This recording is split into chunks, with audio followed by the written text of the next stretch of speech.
Sequence is two torqued ellipses connected by an S. And the S is the passage that reverses itself right in the center of the piece. And you might have the concern that you're walking back in the same direction that you came from, but you're not. Richard Serra is here. Need I say more? The New York Times has called him a titan of sculpture. I call him one of the great artists of our time. He is best known for his large-scale abstract steel sculptures that push the medium to its limits. Recently, though, he has been thinking more about the intimate ways people experience his art. A new exhibition in New York's Gagosian Gallery reveals a new direction in his work.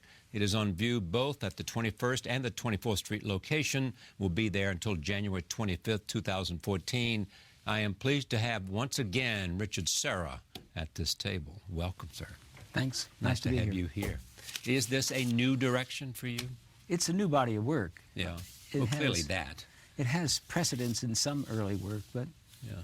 You know, if you work a lot, what happens is that as sequences unfold, new forms come out of old pieces. And I felt after doing a lot of curvilinear pieces and a lot of quasi-Baroque pieces, it was time to push it in another direction. So this is a new body of work. Someone said it's like being in a cemetery. One piece, yeah. Intervals. Right. But that had a precedence in pieces I had done earlier, one piece in Maastricht and another piece with Larry that dealt with blocks that you walked in between. But parallel. The piece at 21st Street isn't that curvilinear? 21st Street yeah, is, but yeah. all the pieces on 24th Street are flat plate. Yeah, exactly. Or one forged piece. All right. So, but is there something to the idea that you wanted those of us who go to experience a more of an intimacy with the work? Well, I think the piece on 21st Street, you enter into a path. Yeah, you do. And then you follow the paths, and the paths reveal two enclosures in the interior, and then you walk outside, and there's two enclosures you could enter and exit from the outside. But those pieces aren't transparent. You have to walk and find your way through them. Right. Everything on 24th Street is pretty transparent. Right. You can see it all. You see the whole thing. You choose your direction. Yeah, and there's no hierarchy or where you should go. You can enter anywhere you want and leave anywhere you want. Okay, I'll ask this question. Where are you in terms of the evolution of your thinking about sculpture and what you hope to achieve? Well, what I want to constantly do, if I can, is to exceed my own language. And that's difficult because, you know, you have things that you've done, and what happens is as solutions occur, the form changes, but you have to go through various solutions before that happens. With this show, I really wanted to clear the deck, and I wanted to up the thickness of the scale, and I wanted to exceed what I had done.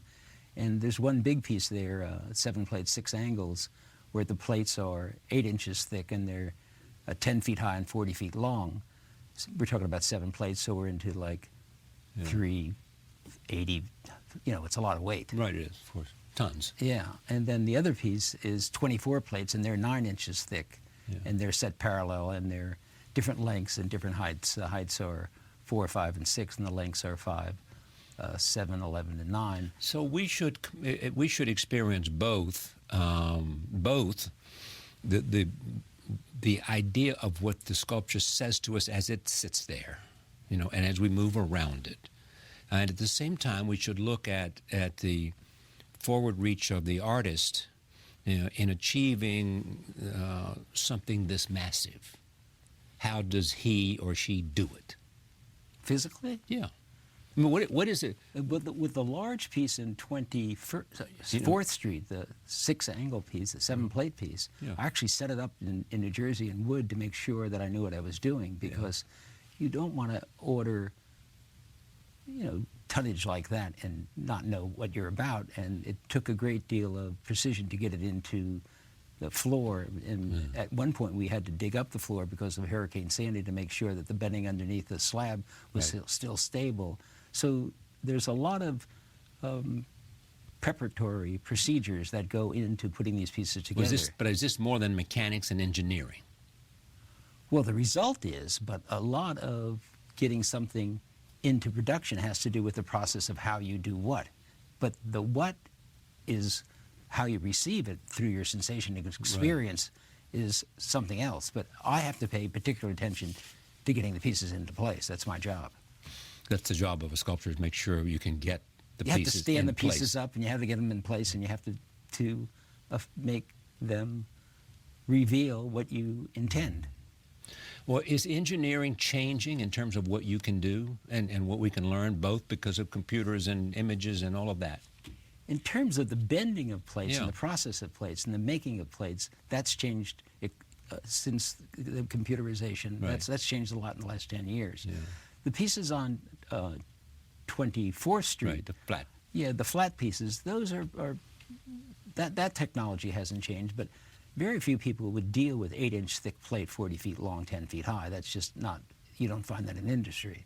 Or very few people would forge blocks that are 36 ton. People just don't do that. There's no need for that. They don't do it, I see, but There's no need to produce anything like that to make anything without having to then retool it and form it into a piston or a nose cone or something else. I'm using it purely as it comes and making it into a rectilinear form to serve my needs as sculpture. But it has no useful purpose in industry. well, are you going to ever go work in something other than steel? I just did a show in the Courtaulds of little plastic pieces of paper that were very small, I think 20 inches wide and 30 inches high, 12 of them, on both sides of the plastic, which I spent a good 6 months doing, and very, very small work, and I put a great deal of effort into it. So I don't only do large work, I do a lot of drawings. Yeah, but you're defined by large work. That's because it's seen in the public, but I do a tremendous amount of drawing. I draw all the time. Yeah, I know, and take as much pride in what you can draw as well as what you can put Yeah, on I the do, floor and yes, steel. yes. Yeah. Yeah. And it's a different body of work, and it has a different tension and a different involvement for me. Are you in a good place in terms of your artistic life? Yeah, very good, yeah. Particularly with this show, yeah. Yeah, I needed to clear the air. I needed to do a new body of work.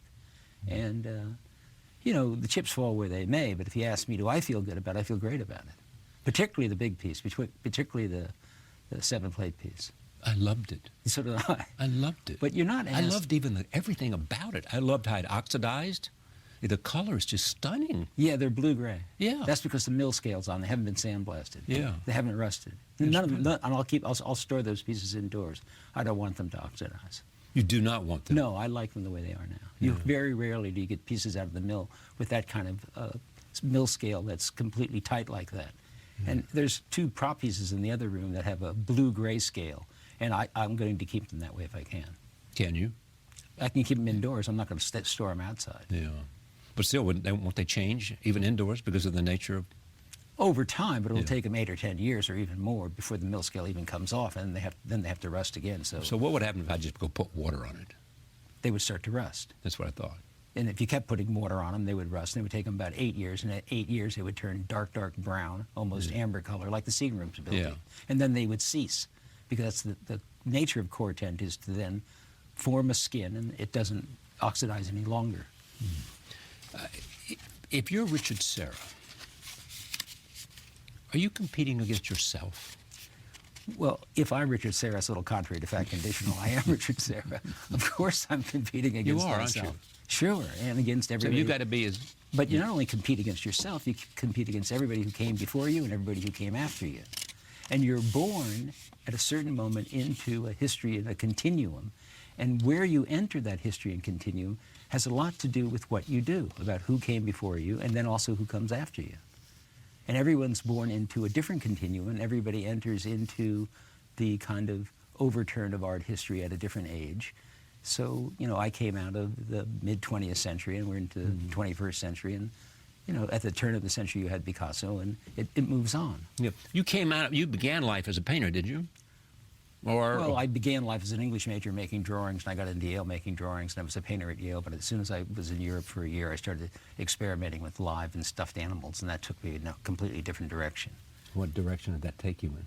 It took me in the direction of formulating processes with rubber, and then rubber led me to lead, and lead led me to steel. Yeah. But as a kid, I'd worked Can in... steel lead you to anything? Well, as a kid, I worked in steel mills, and I knew Yeah. a lot about it. And I knew more about it than most sculptors who had worked before, because it had been used in the Industrial Revolution, and I understood its building potential. And therefore that gave you an edge on other sculptors. I don't know about an edge. I understood it in the way that they hadn't understood it. Yeah. Well, therefore you could do more things. You had more tools to work with. If you look at the history of sculpture from Gonzalez to Picasso to Smith to Calder, most people had just cut it and folded it or hung it out as a pictorial plane or as a three-dimensional painting. Right. I came to sculpture and used it for its stasis, its weight, its counterbalance, its equilibrium, its stasis, its density, its gravitational load. And gravity is a force, and in engineering, gravity is not used because it has a tendency to overturn. So I started using things that weren't fastened, weren't glued, weren't stitched, weren't welded. And that was a whole different way of approaching sculpture. Take a look at some of these things so you know what we're talking about. I'll come back to some of these things as we try to figure out where he is in his life. First image is The Grief and Reason. This is, we'll talk about it, 2013. There it is. Tell me about that. Pictures do not do justice to sculpture. Yeah, that's right. They're blocks. They're about 6'6" by 3 feet, and blocks 6 feet by 2.5 feet. Yeah. And the same block that's on the top is on the bottom and then reversed. And probably has a almost a symbolic form in a reading. Could probably go back to a sarcophagi, even though that's not an intentional form, but I think it's a subtext reading. Why is it called Grief and Reason? Did you read Joseph Zborowski? Oh, sure. On Yeah, Grief of and course Reason. I did. Yeah. Okay, and On Grief and Reason, that one essay is a Robert Frost poem about a wife looking out the window at a burial mound. Yeah. And a husband standing at the bottom of the steps and wondering why she doesn't talk to him and where she goes when she leaves. And so there's an implied double sadness in the fact that she's probably looking at her lost son. Right. And a great friend of mine named Walter Di Maria had just died while I was building this piece. So I called it Grief and Reason. For Walter. For Walter. Yeah. So it not only connects to Brodsky and that poem, and the poem's actually called Home Burial. So it fits into the form. Next piece is 7 Plates, 6 Angles, 2013. It's hard to see them. This doesn't do justice. The plates are 8 inches thick. They're 8 feet high and 40 feet long, and they're freestanding. Yeah. And you walk into different corners. And the corners probably go from 11 feet apart to 33 feet apart. And the angles are open and close as you go. And the compression of the piece varies as you walk into it. Right. There's very few times where you're asked to walk into a corner. It's not something people walk into. And when you walk into these corners, some of them compress the space, so it's somewhat claustrophobic and uncomfortable. And others, as you round the corner, are complete relief. Right. So it's a little bit like walking into spaces that compress you psychologically and then open up. Okay, the next one is 7 Plates, 6 Angles, 2000. This was more detail here. That's the same piece. It's hard to get an overview of the whole piece. The piece takes up the entire gallery, and the gallery's 60 by 100. Okay, the next one is Intervals, 2013. This is the one I was talking about. This looks like the cemetery. I don't think it looks like a cemetery. Nevertheless, when you walk through some people have said that. Well, it's okay. Okay. When you walk through it, what it does is it kind of brackets you from the shoulders up. So you're either looking at other people amongst themselves, looking through and across, and it deals with elevations as you walk in through and around it. Yeah. And they're spaced 42 inches apart, and they go from 4 or 5 to 6 feet high, and they ride up and down as you move in and out of it. And there's no hierarchy in terms of where you enter or exit. All right, the next one is Intervals again, more detail. Yeah. It's fairly dense. It's fairly compacted. I have a considerable fondness for this piece. I'd done 2 earlier pieces that were more open and more about a horizontal cut into the field and just looking across the plane. This is more about the psychological presence you feel when you're standing in the room. Maybe that's why you related it, or someone related it to a cemetery. Yeah. Well, I mean, but what you want us to do is to feel something we haven't felt before. Yes. Well, I think and with connect sculpture, to some experience of our own. I think with any work of art, what happens is that if you're open to seeing it, then you probably have a sensation, and that sensation leads to an experience. And that experience is probably private and deals with your background, where you were born, what you've been exposed to in life, who you know, what your education was, and it will lead to other ways about thinking about other things and just exactly what's in front of you. I think probably an easy metaphor for this one, if you're going to say a cemetery, is that. But when people walk amongst it, that's not what they tell me. What do they tell you? They tell me they feel the weight of the entire room. They tell me they feel, someone told me they felt weak in the knees. They felt the downward compression of the space. They felt the rhythm of the piece. A lot of people thought, actually, the composer told me he thought it was very musical. Yeah. So people have different relationships. You never know what people are going to tell you. But if the work is open enough, I think it provides, or it can provide, a multiplicity of experiences that anybody can go in, enter into, and find something if they don't have a prejudgment or a bias about what they're looking at. But I think a lot of people come to work and not willing to see it. And if you come with that judgment, you're not going to see anything. Well, I mean, that's true about all art. I mean, don't you think? I mean, you got to become willing to experience it and not come in and have a judgment or a restraint on how you're going to feel.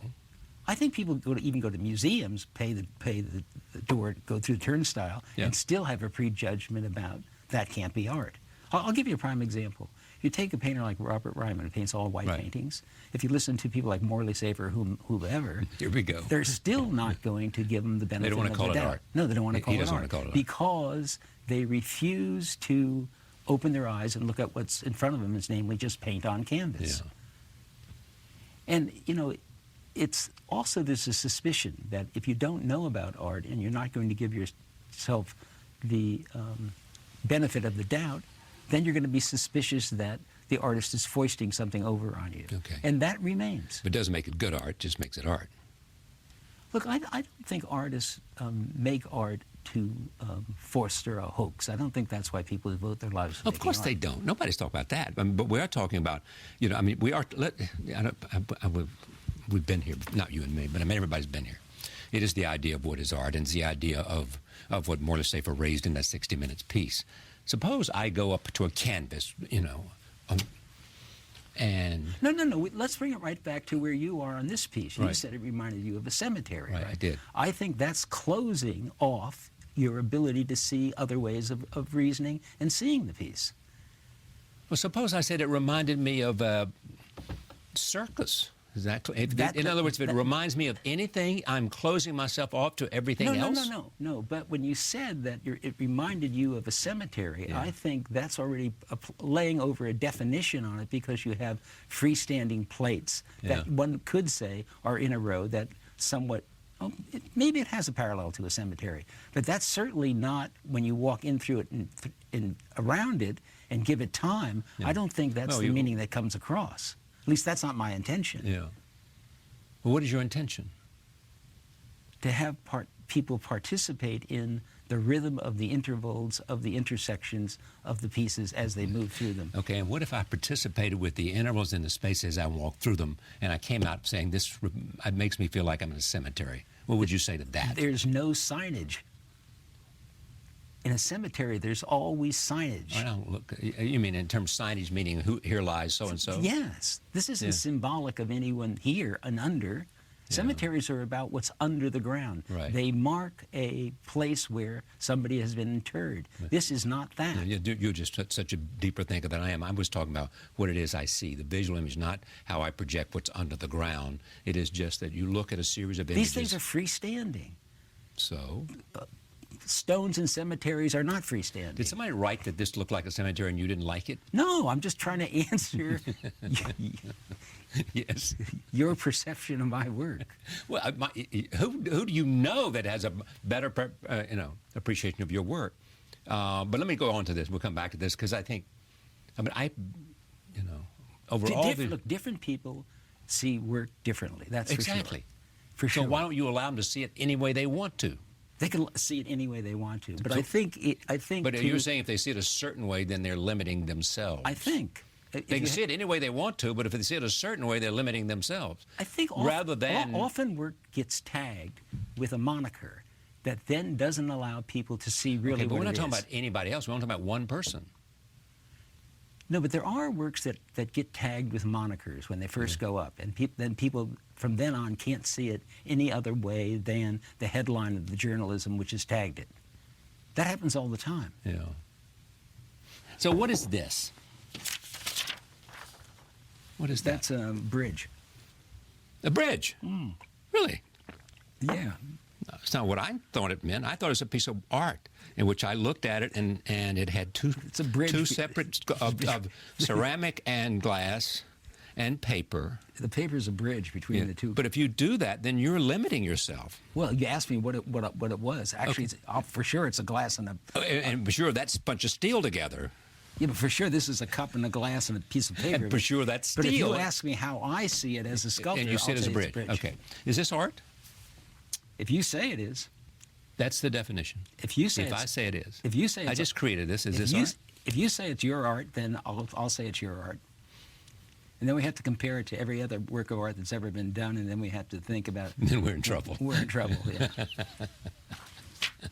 All right. Is there anything else we need to see up here? We need to see counterweight 1 and counterweight 2.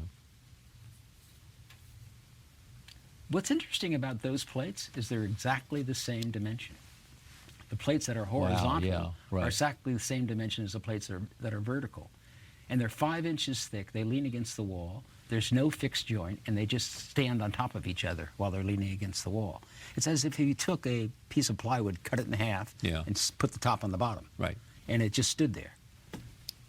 Okay. That one actually came at 3 o'clock in the morning. I woke up and thought, oh, I think that'll work. And I got up the next morning and did it. Why didn't you just do it right then, before you forgot it? I didn't want to go. It was cold. I didn't want to go downstairs. But I wanted to remember. So artists are succumbing to creature comforts. Well, no. Look, I don't have a lot of works. People will say that their works occur in dreams. Yeah. But that one did occur in the middle of the night. I actually thought, oh, I wonder if I could do this. Yeah. Had you been thinking about it at all? No, it just occurred. Just occurred to you. Sometimes it's seepage. Sometimes you think about a lot of things that are possible. Then you take them off the table, or they fall to a different part of your brain, and then for some reason they come up.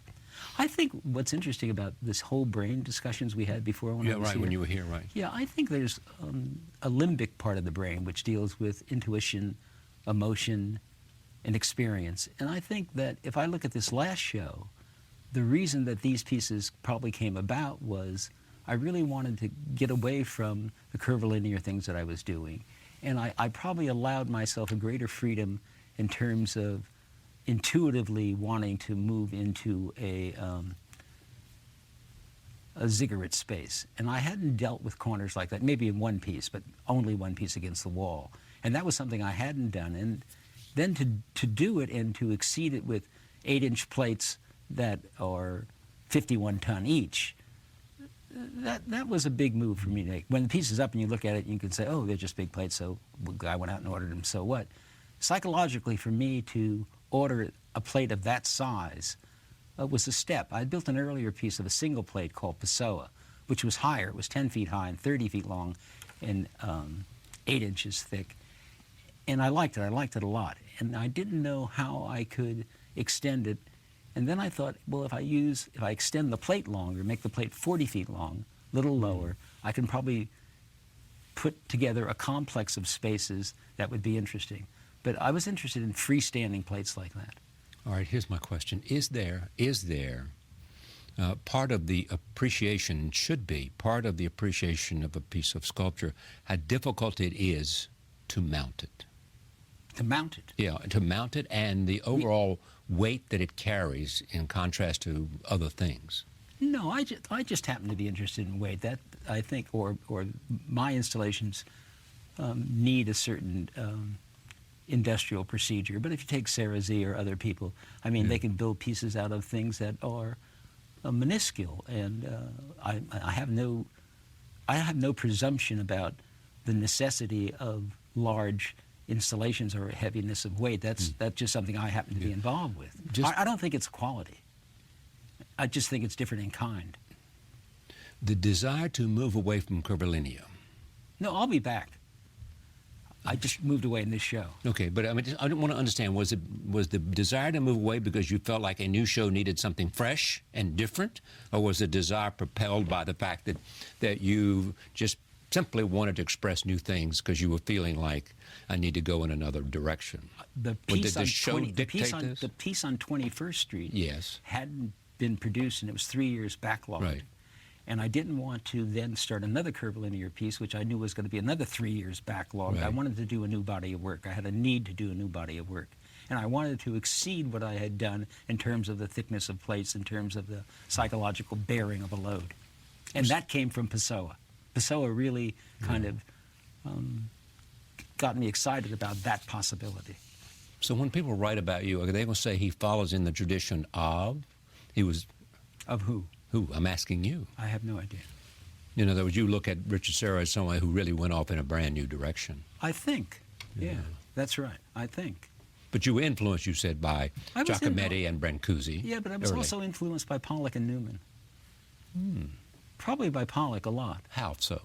In terms of process, in terms of the verbalist, in terms of how you go about doing what you do. You know, you can talk about the how and the what. When you get to the why, it gets a little more difficult. And that's something that no one ever talks about. Louise Bourgeois talked about it. She never stopped talking about it. Right, I know. But artists don't talk about the why. Yeah. And that's hard to talk about because the why has to do with motivation, but it probably also has to do with competition with your forebears, those who came before. So if you ask me, how do I fit into the tradition, I would have to talk about not only sculptors, but painters. Because that's the bigger tradition of abstraction. Abstraction first begins in painting, not in sculpture. Begins with you know, Malevich and Mondrian, Kandinsky. And do you think you might have an influence on painters? On architects, for sure. Oh, sure. On painters, I don't know. It's hard Who to you know. don't consider artists? Who? Architects? Yes. Well, let's not go there. That's ridiculous. I'm still a mischievous little boy. But I'm really interested in this. Okay, so I mean, in the forward push of art, you know, how you so much influenced by paintings. Well, what the work you do. No, but I was also influenced by Donatello. I was influenced by, you know, I've been influenced by everything that I've come across, and I try to suck it all up. I'm a vacuum cleaner. I really look at all of it. I look at everything. I mean, I've always done that. I was a very kind of conscientious And student. do you aggregate when it I as was at Yale, when I was at Yale during the summer, I went through every book in the Yale art history library, one by one. So I do that. That interests me. And taking something away from all of them in a sense. Well, you or, try. You try you to assimilate it, and it sort of runs in, it little becomes your centrifuge handbook. and comes out with something new. You're responsible for that history. Art doesn't come from nowhere. It comes from out. For a large deal, it comes out of art, out of the art that's been done before. And you're just another stone on the wall. You know, your life's like an nanosecond, and if you make a contribution, you're lucky. Well, clearly you're lucky. Thanks. So what next? I don't know. I'm going to take a deep breath. Yeah. You're not slowing down for a second. No, I'm off to Qatar, actually. What are you doing in Qatar? I have 2 museum shows, and I have something else I'm doing there. Well, you can't tell me what the something else is? Well, it's not sure it's going to happen or not. Okay, all right. I was, I don't know how I don't have any pictures of the Carolinia stuff, which I loved. Okay, here it is. Now, that's just, I mean, anybody with a little bit of knowledge would say Richard Serra, unmistakably Richard Serra, wouldn't they? I guess by now, yes. By now? Yes. Yeah. It's not a question of somebody else doing that anywhere near the level you do it. It's just whether they've never seen it before. Yes, I've done a lot of curvilinear pieces in the last 20 years, and this happens to be probably the largest. And you cannot walk inside of that without feeling a whole range of emotions. Yes, I would think, yes. Well, believe me, it's true. Yes. It's great to have you here. Good, thanks. It's always good to have you here. Thanks. You should get down to Gagosian. New sculpture views on both the 21st Street, 21st between 10th and 11th, I think, and 24th Street, the new Gagosian, the Gagosian Gallery. It'll be there until January 25th, 2014. A good reason to go down to 24th and 21st.